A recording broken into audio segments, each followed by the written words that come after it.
Harper Audio presents A Book of American Martyrs by Joyce Carol Oates. Performed by Neil Hellegers, Tavia Gilbert, Kirsten Potter, Donna Postel, and David Colacci.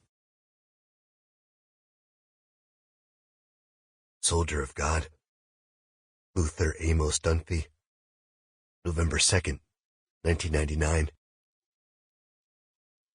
Muskogee Falls, Ohio. Only say the word, and my soul shall be healed. The Lord commanded me. In all that befell, it was his hand that did not waver. Cries rang out, "Stand back!" It was Voorhees at whom the shotgun was first aimed. The abortion doctor in a hoarse voice sternly saying, "Stand back! Put down that gun!" And others crying, "No! No!" So swiftly the Lord executed my movements, there was not time in the eyes of the enemy to register fear or alarm. There was no terror, but only raw surprise. As I strode into the driveway in the wake of the abortion provider's Dodge minivan, with the shotgun to my shoulder and barrels uplifted, there were many who stared at me in astonishment and awe, for protesters had been forbidden by law to assemble in the driveway, as for several years we had been forbidden to assemble with our picket signs or even in prayer in the grassless yard in front of the Broome County Women's Center. And yet here was one of these, of the army of God, who some of them knew to be Luther Dunphy, disobeying this law boldly, striding past the barrier and following the abortion provider's minivan up the driveway faster than you would expect a man of his size to move, and without hesitation. God, guide my hand. God, do not allow me to fail. The one of the enemy known as Augustus Voorhees had just climbed out of the van.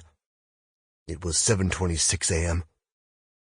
The Women's Center did not open to admit the clientele, that is, pregnant girls and women who believed they did not wish to become mothers, until 8 a.m.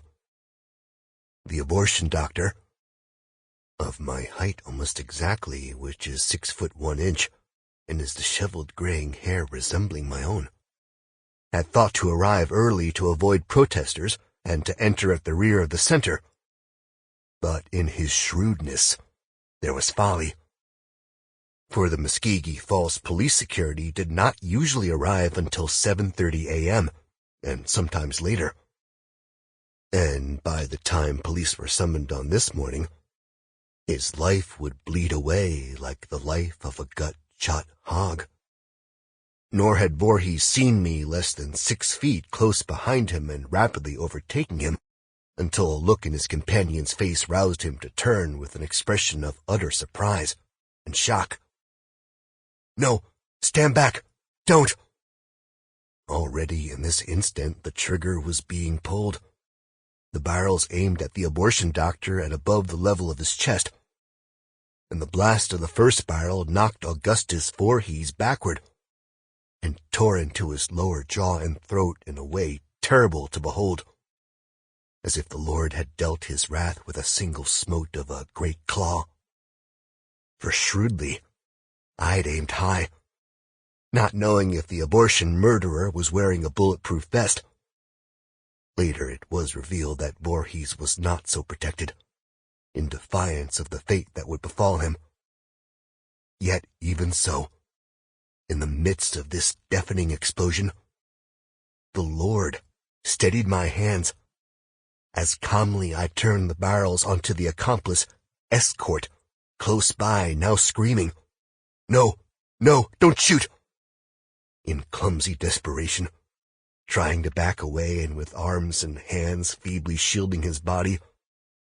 But these words came belated, and were no more heeded than the cries of the black-feathered birds flocking in the winter sky overhead, as the second shot blasted away the face and much of the throat of the accomplice, propelling the now lifeless body backward, as the lifeless body of Voorhees had been propelled. and these bodies crumpled together on the asphalt driveway in front of the van. Sample complete. Ready to continue?